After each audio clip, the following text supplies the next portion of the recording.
Hello everyone, welcome back to my YouTube channel management Times. आज हम एक नया कोर्स स्टार्ट कर रहे हैं जिसका नाम है फंडामेंटल्स ऑफ इंटरनेशनल बिजनेस। तो आज हम इंटरनेशनल बिजनेस का इंट्रोडक्शन देखेंगे, या फिर हम बोल सकते हैं कि उसका ओवरव्यू देखेंगे, जिसमें कि हम उसके फीचर्स, कंपोनेंट्स, अप्रोचेस, यह सब चीज़ें कवर करने वाले हैं। Let's start. तो सबसे पहले हम बात करते हैं कि इंटरनेशनल बिजनेस होता क्या है। तो सबसे पहले हम ये सिंपल टर्म्स में समझ सकते हैं कि इंटरनेशनल बिजनेस वो होता है जिसमें कि टू और मोर कंट्रीज़ और नेशंस इन्वॉल्व होते हैं गुड्स और सर्विसेज को एक्सचेंज करने में। ये हो सकता है एफडीआई के थ्रू, इंपोर्ट एक्सपोर्ट के थ्रू, या फिर फ्रेंचाइजिंग, लाइसेंसिंग, इन सब मेथड्स के थ्रू हम इंटरनेशनल बिजनेस कर सकते हैं। तो अब हम देखते हैं। It involves all commercial activities that cross national boundaries. So, international business is considered with international trade in goods and services, inflow and outflow of foreign investment, cross border transactions in intellectual property and technology, international outsourcing, etc.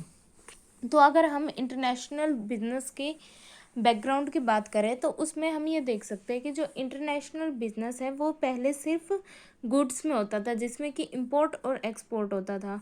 जैसे कि India जो है, suppose करें कि export करता था कुछ चीज़ें अमेरिका को, और चाइना से इंडिया कुछ इंपोर्ट करता था। तो ये सिर्फ गुड्स के थ्रू इंपोर्ट एक्सपोर्ट चलता था, उसे हम सिर्फ इंटरनेशनल बिजनेस की स्कोप इतनी थी। लेकिन उसके बाद इंटरनेशनल बिजनेस में सर्विसेज भी इंक्लूड हुई, और अब उसके बाद टेक्नोलॉजीज़, इंटेलेक्चुअल प्रॉपर्टीज़ जैसे कि फ्रेंचाइजिंग, लाइसेंसिंग, ये सब भी इंक्लूड हो चुका है। तो जैसे कि इंटरनेशनल बिजनेस हमें पता है कि आप कोई भी प्रोडक्ट्स या सर्विसेज एक कंट्री से दूसरे कंट्री में जब ट्रांसफ़र होते हैं या फिर वहाँ पर इन्वेस्टमेंट होती है, उसे इंटरनेशनल बिजनेस कहते हैं। जैसे कि यहाँ पर एग्जांपल दिया हुआ है कि in a departmental store we find electric goods from Japan, Taiwan and China, clothing from China and Hong Kong and India. तो जैसे कि अब हम किसी भी डिपार्टमेंटल स्टोर में जाएं या मॉल्स वगैरह में जाएं, तो वहाँ पर different different companies, different different brands होते हैं। ज़रूरी नहीं है कि वो सिर्फ एक ही नेशन के वहाँ पर अवेलेबल हैं। सपोज़ कि इंडिया हमारी डोमेस्टिक कंट्री है, तो वहाँ पर अगर हम किसी डिपार्टमेंटल स्टोर में जाएं तो सिर्फ इंडिया के ही ब्रांड्स मिलेंगे, नहीं, हमें डिफरेंट डिफरेंट ब्रांड्स मिलते हैं जो कि डिफरेंट डिफरेंट कंट्रीज से है। तो वो एक एग्जांपल है इंटरनेशनल बिजनेस का। तो यहाँ पर एग्जांपल दिए हुए हैं क्लोथिंग के, electrical goods, automobiles, oil, T, mobile handsets. तो आजकल सारे प्रोडक्ट्स जो होते हैं वो डिफरेंट डिफरेंट नेशंस के होते हैं, और हमारे पास उसके थ्रू हमारे पास बहुत सारी चॉइसेस होती है, वाइड वैरायटी ऑफ चॉइसेस, जिसमें कि जो हमें बेस्ट लगे हम उसे यूज़ कर सकते हैं। तो इंटरनेशनल बिजनेस इतना ग्रो क्यों कर रहा है, तो उसका रीज़न है पॉलिसी ऑफ ग्लोबलाइजेशन। जैसे कि यहाँ पर दिया हुआ है कि policy of globalisation adopted by various nations is promoting the scope of international business. तो ग्लोबलाइजेशन होता क्या है? Globalisation means linking the economy of a country with the economies of other countries by means of free trade, free mobility of capital and labor, etc.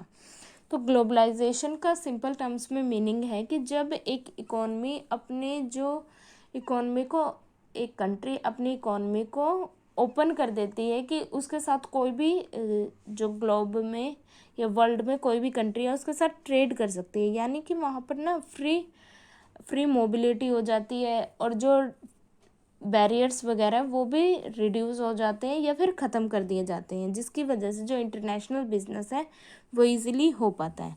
तो globalisation में be defined as a process associated with increasing openness, growing economic interdependence and deepening economic integration in the world economy. तो 1990 से पहले India में क्या था कि globalisation नहीं थी, हम एक क्लोज्ड इकोनॉमी थे, जिसमें कि जो इंडिया में प्रोड्यूस होता था वही सिर्फ हम यूज़ कर पाते थे। अगर हमारे पास कोई चीज़ अवेलेबल नहीं है तो फिर हम उसको यूज़ ही नहीं कर पाते थे। लेकिन ग्लोबलाइजेशन की हेल्प से क्या हुआ कि जो इंडिया है उसने अपनी इकोनॉमी ओपन कर दी, तो वो वेरियस नेशन से चीज़ें इंपोर्ट कर सकता है और जो सरप्लस में इंडिया के पास चीज़ें हैं उसको एक्सपोर्ट कर सकता है, जिसकी वजह से हर चीज़ को हम यूज़ कर पाते हैं। तो MNCs are playing an important role in the process of globalisation. तो ग्लोबलाइजेशन में जो एमएनसीज हैं, मल्टीनेशनल कॉरपोरेशंस हैं, वो एक इम्पोर्टेंट रोल प्ले करती हैं, क्योंकि उन्हीं के हेल्प से तो अलग अलग कंट्रीज़ जो हर चीज़ के यूज़ कर पाती हैं। With the improvement in transportation and communication, more people move from one nation to another in search of better jobs, better education, tourism, medical treatment and other opportunities etc. जैसे कि अभी हमने starting में देखा था कि सिर्फ गुड्स एंड सर्विसेज ही नहीं इम्पोर्ट एक्सपोर्ट होते हैं, यहाँ पर मोबिलिटी यानी कि जो पर्सन्स है वो भी किसी, अगर उनको कोई फैसिलिटी चाहिए जैसे कि एजुकेशन चाहिए, उनके जो कंट्री है उसमें वो एजुकेशन उस लेवल की अवेलेबल नहीं है, तो वो दूसरे नेशन में जाके वहाँ पर पढ़ाई कर सकते हैं, ट्रीटमेंट करवा सकते हैं, घूमने फिरने जा सकते हैं। तो ये सब ग्लोबलाइजेशन की वजह से ही हुआ है और ये भी इंटरनेशनल बिजनेस का पार्ट है।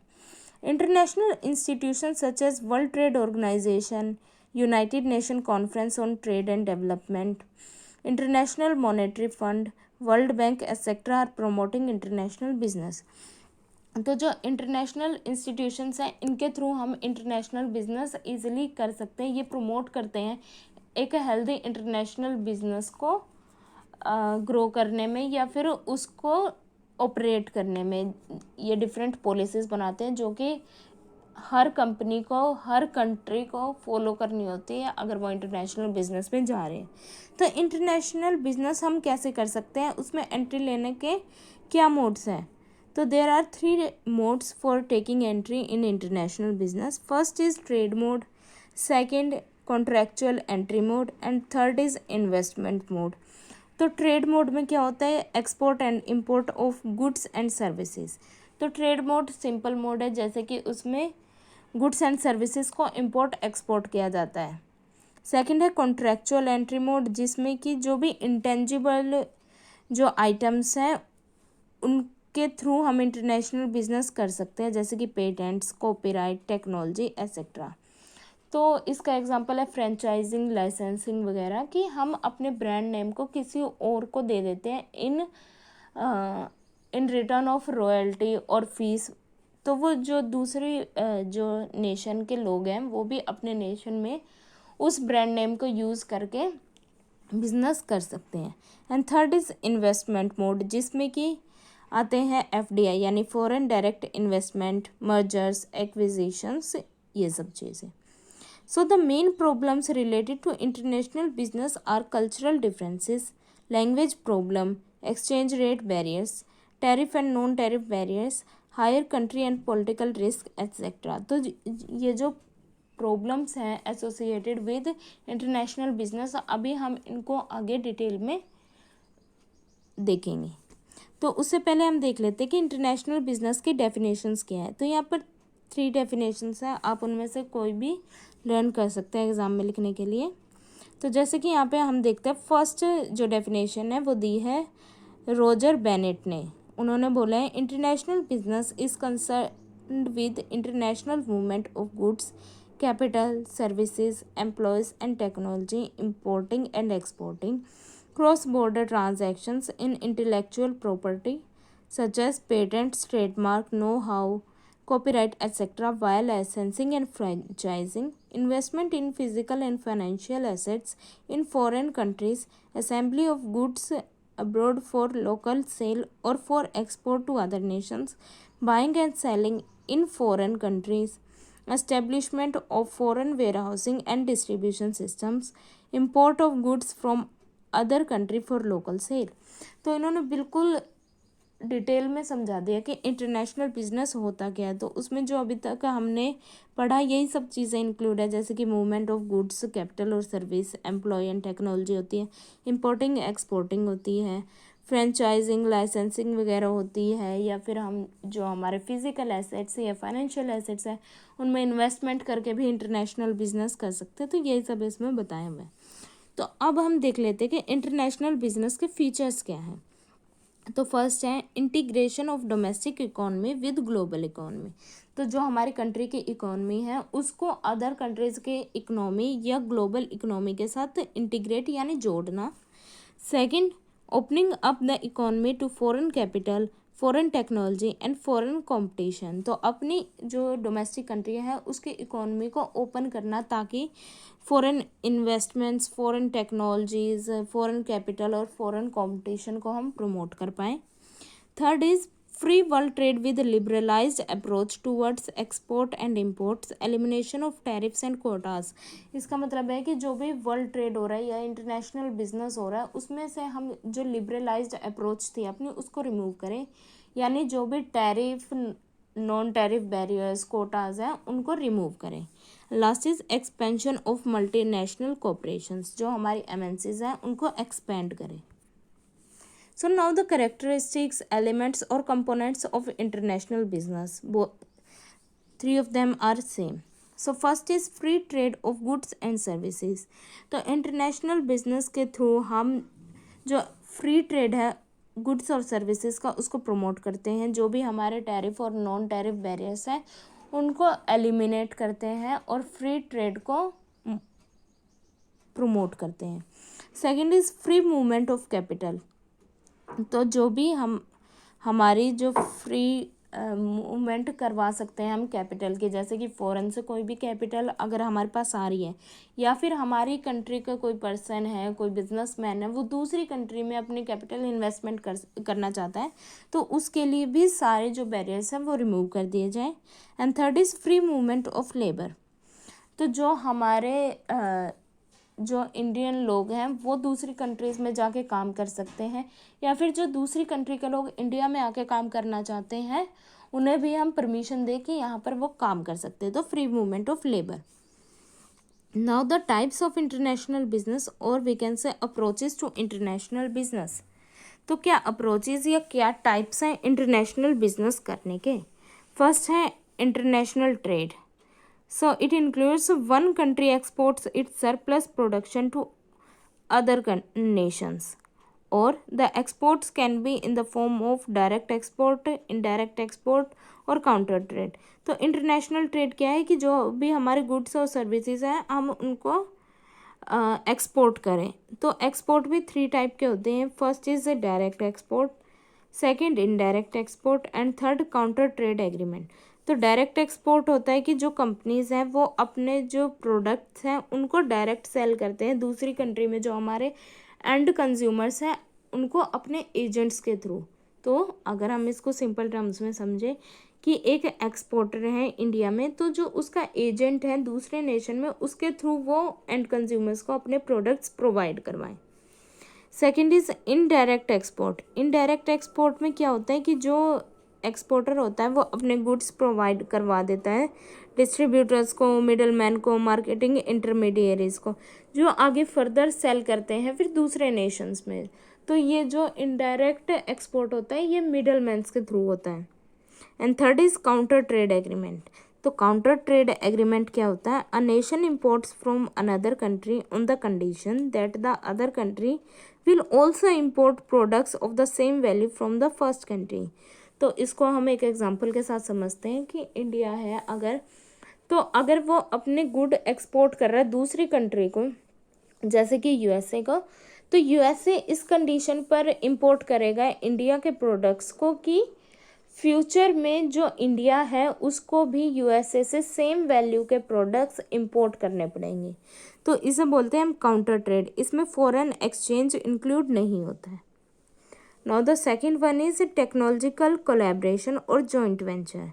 So when a parent company has developed technology through its research and development efforts, it can sell this technology to other nations to recover its R&D expenses and to earn profit. तो जैसे जो parent company है, जैसे कि India है वो parent company है, वहाँ पर किसी ने R&D के थ्रू कोई भी टेक्नोलॉजी इनोवेट की है या कोई भी प्रोडक्ट या सर्विसेज इनोवेट की है, तो वो उसका खर्चा निकालने के लिए या फिर प्रॉफिट को अर्न करने के लिए दूसरी कंट्रीज़ में उस चीज़ को सेल आउट कर देते हैं। तो इसे बोलते हैं टेक्नोलॉजिकल कोलैबोरेशन या joint venture. Now the third is international investment. तो इंटरनेशनल इन्वेस्टमेंट है वो 2-3 तरीके से की जा सकती है, जैसे कि first is foreign direct investment which is called FDI और portfolio investment. Second is mergers and acquisition. Third strategic alliance. तो पहले हम देखते हैं कि फॉरेन डायरेक्ट इन्वेस्टमेंट होता क्या है। FDI is made by foreign companies in order to establish wholly owned companies in another country and to manage them. तो एफडीआई का सिंपल मीनिंग है कि जैसे इंडिया है वो दूसरी कंट्री में जाकर जो इंडिया का बिजनेसमैन है वो दूसरी कंट्री में जाकर अगर अपनी कंपनी की सब्सिडरी खोलता है जिस पे कि उसका फुल्ली कंट्रोल है तो उसे हम बोलेंगे एफडीआई। सेकंड है mergers and acquisition. Business unit of parent country joins hand और collaborates with the existing company operating in the host nation. तो जो हमारे मर्जर्स एंड एक्विजिशंस है वो ये होता है कि जो पेरेंट कंट्री की जो भी कंपनी है वो दूसरी कंपनी के साथ जो कि फॉरेन कंट्री में एग्जिस्टेड है, पहले से ही एस्टेब्लिश्ड है, उसके साथ मिल के काम करे तो उसे बोलते हैं मर्जर्स। तो जैसे कि हमारे मर्जर्स का एग्जांपल है मारुति सुजुकी, जिसमें कि मारुति हमारा इंडियन ब्रांड है और सुजुकी जापानीज़ है, तो ये मर्जर्स हो गए।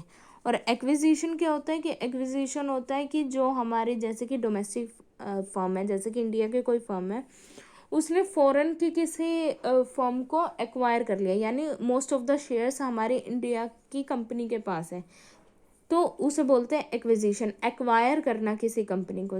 जैसे कि एग्जांपल है टाटा ने जैगवार को एक्वायर किया, यानी most of the shares Tata के पास थे तो उसका कंट्रोल टाटा के पास आ गया। Now next is strategic alliance. तो strategic alliance is entered between two business units for achieving a specific goal, like setting up common research and development unit for developing new technology or setting up common customer care center for providing after sale services etc. तो strategic alliance क्या होता है कि जो जब दो different country के company साथ में आके एक कॉमन गोल के लिए काम करे तो उसे स्ट्रेटेजिक अलायंस कहते हैं। जैसे कि इसमें एग्जांपल है कि दोनों कंपनीज रिसर्च एंड डेवलपमेंट साथ में करती हैं तो उसे बोलते हैं स्ट्रेटेजिक अलायंस। तो अब हम देखते हैं कि स्टेज और प्रोसेस क्या है इंटरनेशनलाइजेशन ऑफ बिजनेस का, कि अपने बिजनेस को हम इंटरनेशनल कैसे बनाते हैं। तो फर्स्ट है एक्सपोर्ट और इम्पोर्ट स्टेज। तो एक्सपोर्ट और इम्पोर्ट स्टेज में क्या होता है कि डायरेक्ट और इनडायरेक्ट एक्सपोर्ट हम जब करते हैं या फिर इंपोर्ट करते हैं तो उसे हम बोलते हैं एक्सपोर्ट और इम्पोर्ट स्टेज। तो ये फर्स्ट स्टेज होता है इंटरनेशनलाइजेशन ऑफ बिजनेस का। सेकंड है टेक्नोलॉजिकल कोलैबोरेशन और जॉइंट वेंचर्स। इसमें क्या होता है कि when the size of business in the foreign nations expands then business unit में find it difficult to handle its foreign business just through its export और इम्पोर्ट डिपार्टमेंट। तो जब हमारे बिजनेस का लेवल बढ़ जाता है तो ये डिफ़िकल्ट हो जाता है कंपनी के लिए कि सिर्फ जो एक्सपोर्ट इंपोर्ट डिपार्टमेंट है उस चीज़ को हैंडल करें। तो उसके लिए हम टेक्नोलॉजिकल कोलैबोरेशन या जॉइंट वेंचर्स कर लेते हैं, यानी कि दूसरी कंट्रीज़ के जो कंपनीज़ हैं उनके साथ हम हाथ मिला लेते हैं या फिर उनको हमारे जो कंपनी की फ्रेंचाइजी है वो प्रोवाइड करवा देते हैं। जैसे कि द बिजनेस यूनिट में provide licence to foreign partner to use its brand or engage in franchising. That is, the franchisor may be allowed to conduct business in the foreign nation in the name of parent business unit. तो इसमें क्या है कि जैसे कि franchising के हमारे पास बहुत सारे एग्जांपल है, जैसे कि मैकडी हो गया, बर्गर किंग हो गया, केएफसी हो गया। तो इसमें यह है कि जो फॉरेन नेशंस हैं वो अपने जो लाइसेंस है ये फ्रेंचाइजी अपनी कंपनी की वो प्रोवाइड करवा देते हैं अदर नेशंस में, जिसकी वजह से जो उनका बिजनेस है वो इंटरनेशनल लेवल पे चला जाता है और उनको उनके एक्सचेंज पे रॉयल्टी भी मिलती रहती है। Next is investment stage. Investment stage is the third stage of internationalisation of business. तो इन्वेस्टमेंट स्टेज कैसे अचीव हम करते हैं? Through the route of foreign direct investment, जो कि अभी हमने पीछे भी देखा कि जो अपने फुल्ली ओन्ड सब्सिडरी है उसको हम दूसरे नेशन में सेटअप कर देते हैं और वहाँ पर अपने गुड्स और सर्विसेज को प्रोड्यूस करके सेल कर सकते हैं उसी कंट्री में, और अदर कंट्रीज़ में भी हम उसे एक्सपोर्ट कर सकते हैं। तो वहाँ पर फुल्ली कंट्रोल रहता है। तो जैसे कि यहाँ पर एग्जांपल दिए हैं Nestle, Nokia, Sony, Toyota etcetera. तो ये सब जो कंपनीज़ हैं ये अपनी सब्सिडरीज अलग अलग कंट्रीज़ में ओपन करती हैं और वहाँ पर अपने प्रोडक्ट्स और सर्विसेज को प्रोड्यूस करके उस होस्ट कंट्री में भी सेल आउट करते हैं और अदर कंट्रीज़ में भी एक्सपोर्ट करते हैं। सो नाउ द डिफ़िकल्टीज और चैलेंजेस इंटरनेशनल बिजनेस। तो इंटरनेशनल बिजनेस में क्या क्या चैलेंजेस या दिक्कतें आती हैं। First is cultural difference. Cultural difference मतलब कि इंडिया का अलग कल्चर है और यूएसए का अलग कल्चर है, तो वहाँ पर उसकी वजह से डिफ़िकल्टीज अराइज हो सकती है। जैसे कि फर्स्ट है diversity in human behaviour across the world. So जो डिफरेंट डिफरेंट नेशंस हैं वहाँ के जो पीपल हैं उनके डिफरेंट रिलीजन्स हैं, डिफरेंट चॉइसेस हैं और उनका डिफरेंट बिहेवियर है, तो उस चीज़ को समझना भी बहुत ज़रूरी है। अगर हम कल्चरल डिफरेंसेस को समझे बिना अपना बिजनेस सेटअप करेंगे तो वहाँ पर हमारे बिजनेस के फेल होने के चांसेस ज़्यादा हैं। जैसे कि हम एग्जांपल ले सकते हैं मैकडी का। जैसे हम सबको पता है कि मैकडी जो है पहले वो बीफ बर्गर लेके आया, क्योंकि जो अदर कंट्रीज़ में मैकडी का बर्गर है वो बीफ बर्गर है, लेकिन इंडिया में वो फेल हो गया क्योंकि इंडिया में बीफ बैन है। सो मैकडी दोबारा से आया और वो लेके आया आलू टिक्की बर्गर, क्योंकि इंडिया में आलू टिक्की बहुत चलता है। तो उसके बाद मैकडी आलू टिक्की बर्गर लेके आया। उसने मार्केट को एनालाइज किया कि यहाँ पर क्या प्रेफरेंसेस है, क्या चॉइसेस है लोगों की, क्या टेस्ट है, उसके अकॉर्डिंग उसने अपना बर्गर लॉन्च किया और फिर उनका यहाँ पर बिजनेस चला। जबकि वो पहले बिना एनालाइज करे मार्केट को आए थे तो वो फेल हो गया था। Next is differences in accounting standards and practices, कि डिफरेंट डिफरेंट नेशंस में डिफरेंट डिफरेंट स्टैंडर्ड्स हैं अपने अकाउंट्स को मेंटेन करने में, और उनके लिए डिफरेंट इंस्टीट्यूशंस जो है वो सेटअप कर होते हैं कि हमें अकाउंट्स को कैसे मैनेज करना है, मेंटेन करना है। जैसे कि इंडिया में accounting standards are developed by institute of chartered accountants. In USA accounting standards are developed by financial accounting standard boards, and in France and Germany accounting practices are determined by law और court decisions and not by professional accountants। तो यहाँ पर difficulty आती है कि different different Nations में अपने accounts को कैसे मैनेज करें और उसके बाद अपनी जो प्रॉफिट एंड लॉस वगैरह उनको कैसे कंपेयर कर सकते हैं हम अपने नेशंस के साथ दूसरे नेशंस को। जैसे कि हम एग्जांपल ले सकते हैं कि हमारी पेरेंट कंपनी इंडिया में है, एक सब्सिडरी हमारी यूएसए में है और एक सब्सिडरी है फ्रांस में, लेकिन सबके अकाउंटिंग स्टैंडर्ड्स अलग हैं, सबकी करेंसीज अलग हैं। तो उसमें हमें डिफ़िकल्टी होगी कि हम कैसे कंपेयर करें कि इंडिया में हमारा अच्छा प्रॉफिट हुआ है या फिर यूएसए में या फिर फ्रांस वगैरह में। तो ये एक डिफ़िकल्टी आती है। Next is language barriers. जैसे कि हमें पता है कि अलग अलग नेशंस में या फिर हमारे खुद का एग्जांपल लेते हैं, हम इंडिया में बहुत सारी स्टेट्स हैं और यहाँ पर बहुत सारी लैंग्वेजेस हैं। तो अगर हम इंटरनेशनल लेवल पे बात करें तो ये कॉम्प्लेक्सिटी और ज़्यादा बढ़ जाती है। तो यहाँ पर चैलेंज आ जाता है लैंग्वेज से रिलेटेड। जैसे कि एक ही वर्ड का मीनिंग एक नेशन में अलग हो सकता है और दूसरे नेशन में अलग, तो हमें जो वर्ड के सिलेक्शन है वो भी बहुत ध्यान से करनी होगी हमारी मीटिंग्स वगैरह में या हमारी एडवर्टीज़मेंट वगैरह में, ताकि वो किसी और के इमोशंस को हर्ट ना करे या फिर हमारे थ्रू नेगेटिव इम्प्रेशन या मैसेज ना जाए उस कंट्री में। Next is control more complex. तो जब हम इंटरनेशनल लेवल पे जाते हैं तो हमारे जो कंट्रोल है वो हमारे बिजनेस पर और ज़्यादा कॉम्प्लेक्स हो जाता है, या फिर जो कंट्रोल है वो धीरे धीरे ख़त्म होने लग जाता है। तो हमारा जो कंट्रोल है वो हम अच्छे से नहीं कर पाते, तो ये भी एक डिफ़िकल्टी है। Next is more risk involve. अगर हम किसी भी नेशन में जा रहे हैं तो वहाँ पर ज़्यादा रिस्क इन्वॉल्व रहेगा। जैसे कि risk due to cultural diversity, political instability, local geographical distance, so difficult and coordination of business operations, bureaucratic hurdles, risk of unfavorable change in government policy, negative public attitude in host nation, more credit risk due to difficulty in checking credit worthiness of importance, sudden unfavorable change in foreign market situation, unfavorable change in exchange rate etc.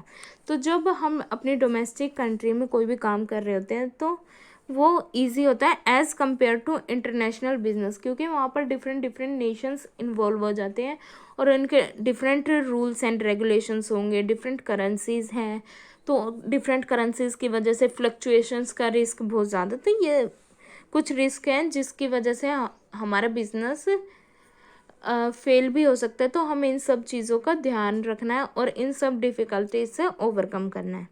Next is differences in consumers taste and preferences. तो जैसे कि जो India के consumers की preferences हैं, ज़रूरी नहीं है कि वो यूएसए, चाइना, जापान इन सब के भी सेम हो, तो हमें ये भी एनालाइज करना है कि वहाँ के टेस्ट और प्रेफरेंस क्या है, उसके अकॉर्डिंग हमें वहाँ पर अपना बिजनेस चलाना होगा, अपने प्रोडक्ट्स लॉन्च करने होंगे। Next is uncertainty in government policies. जो गवर्नमेंट पॉलिसीज़ हैं वो भी अनसर्टेन चेंज हो सकता है उनमें, या फिर जो पहले पॉलिसीज़ थी वो एकदम से चेंज हो गई और वो हमारे फेवर में नहीं है, तो ये भी एक डिफ़िकल्टी है। Next is bureaucratic hurdles. Bureaucratic hurdles होते हैं कि एक्सेसिव डॉक्यूमेंटेशन वर्क हो, कि बहुत ही ज़्यादा डॉक्यूमेंटेशन हमें करनी पड़ रही है, जिसकी वजह से कुछ जो कंपनीज़ हैं वो ब्राइब भी देती हैं फॉरेन नेशंस में, ताकि वो इजीली उस नेशन में एंटर कर पाए, अपना बिजनेस चला पाए। Next is foreign exchange fluctuations. तो किसी भी इकोनॉमी की या कंट्री की जो करेंसी है वो सेम रेट पर नहीं चलती, उसमें फ्लक्चुएशंस आती रहती हैं, और अगर वो हमारे फेवर में नहीं होती तो ये हमारे लिए एक चैलेंज है। Then opposition by domestic manufacturers.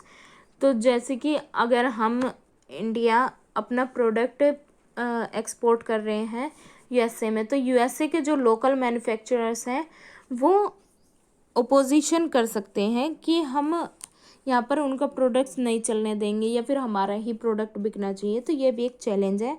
And last is technological piracy.